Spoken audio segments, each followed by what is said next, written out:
Ready to ditch the hassle of credit card numbers and unlock a seamless music experience? Today, we're showing you how to set up Apple Pay as your payment method for Apple Music, making subscribing easier and safer than ever. Let's dive in. First, open the Apple Music app on your iPhone or iPad, then tap on your profile icon located in the upper right-hand corner of the screen.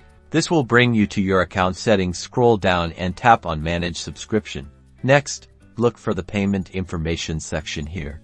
You might see your current payment method, like a credit card. To add Apple Pay, tap on Add Payment Method. If Apple Pay is already set up on your device, you should see it as an option. If not, you'll be prompted to set it up first. Select Apple Pay. Your device will then prompt you to confirm your selection either with Face ID, Touch ID, or your passcode, depending on your device. Once authenticated, Apple Pay will now be your primary payment method for Apple Music subscriptions. You'll see it listed as such. And that's it.